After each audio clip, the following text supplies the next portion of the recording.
Parachat de Mishpatim d'aujourd'hui, il y a une lecture du Or HaChaim Akadosh. Ce n'est pas tout à fait Or HaChaim, j'ai triché un petit peu. Mais en tout cas, on va la lire. Yishal ish meimreu.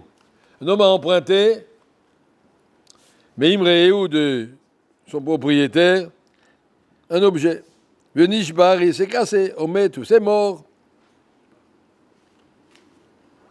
Be'ala venimo shalem shalem.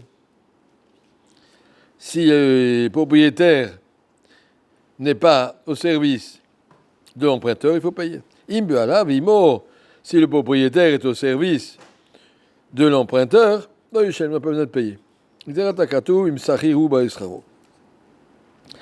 Le Or HaChaim Akadosh explique, c'est très important ce Yesod.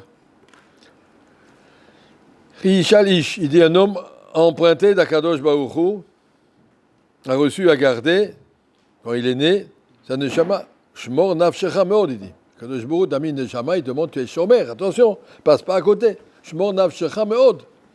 Veille à ta nefesh. Donc tu es shomer.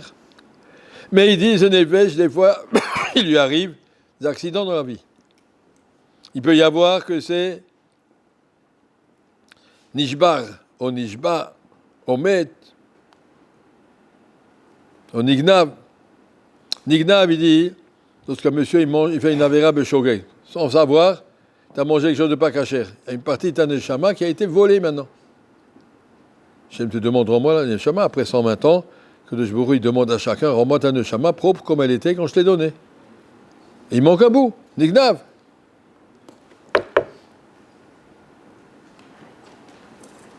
Un deuxième, il dit quand c'est nishbar.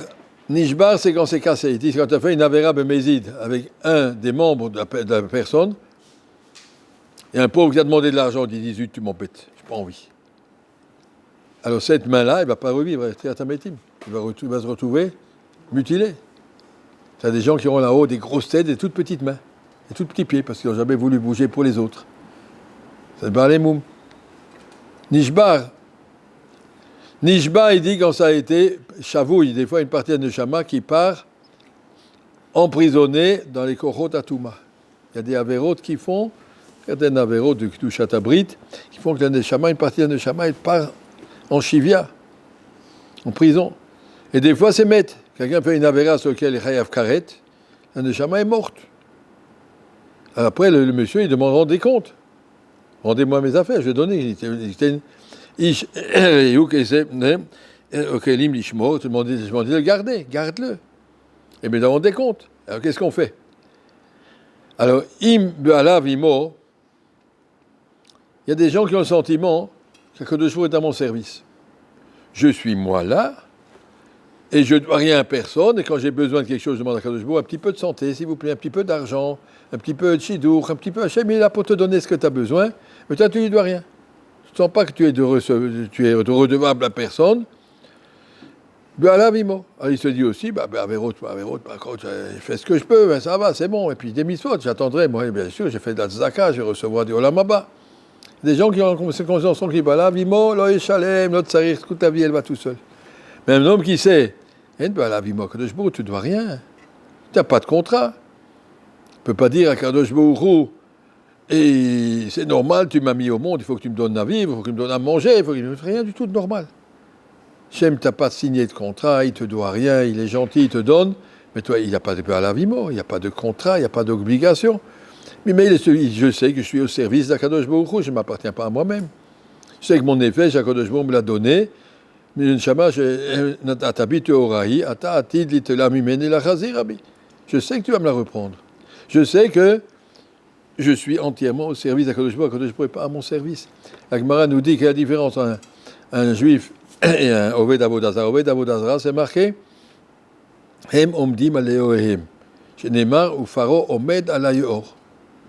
Les idoles sont au service de son idolâtre. Pharaon, il est debout sur son idole, sur le Nil. Il dit, monsieur le Nil, c'est moi qui te dis quoi faire. Et le Nil, il va lui donner. Pharaon omed hem omdim aleohem. Ils ont le sentiment que leur religion, c'est pour leur donner ce qu'ils ont besoin. La vie est à moi, mais bon, il y a des choses qui sont au-dessus de mes possibilités. C'est pas moi qui peux venir la pluie et le beau temps et la santé et les affaires. Des fois, ça va. Donc il faut que je demande à mon idole. Mais toi, tu lui dis rien. Tu sais bien qu'il faut lui faire certains services. Alors ils font leurs idolâtries à leurs idoles pour que l'idole soit gentille de lui donner, mais l'idole est à son service. Alors que chez nous, c'est juste le contraire. Hachem ne doit rien. Hachem avinu malkeinu. Et nous, on est anachnu tsono uroé. Nous, on est son troupeau, il est notre berger. On n'a pas de contrat. Il ne doit rien. Il y avait une fois un parent d'élève qui devait faire une greffe à cœur ouvert. On lui a changé son cœur. Je suis allé le voir à l'hôpital. Il m'a dit, vous savez, moi, je n'ai pas de contrat avec Hachem. J'ai pas signé, il ne m'a pas signé de contrat. Il ne m'a pas dit d'avance, voilà, je te donne tant. Il ne me doit rien. Ce qu'il me donne, je pense qu'il ne me donne pas. Mais c'est à lui, c'est pas à moi. Sans dire qu'on n'est pas. Hachem ne doit rien. Si tu vis comme ça, alors tu comprends que Shalem et Shalem, il a des comptes à rendre. Un homme doit vivre avec cette idée-là. Chafetz Chaim, une fois, il avait réuni tous les Bachurim de Yeshiva, c'était un vendredi soir. Il leur a dit, venez chez moi à 11h30 du soir, vendredi soir, j'ai quelque chose de très très important à vous dire. Alors ils sont tous venus, Domal Sidour. Tout le monde est venu, il y avait dans la choule du Chafetz, dans la Chatzer, de la cour du Chafetz Chaim, là où il habitait. Tout le monde, silence, Chafetz Chaim, quelque chose de très important à nous dire. Il a sorti un Sidour, et il leur a dit, je ne sais pas si c'était pas un Sidour Sfarad, alors il trouvait mieux. Ben, sans doute, c'est voici. Il leur a dit, Rabotai, je vais vous dire quelque chose. Elokai, Neshama, Shnata, Tabi, cette Neshama que tu m'as donnée. Tu m'as donné toute pure et propre.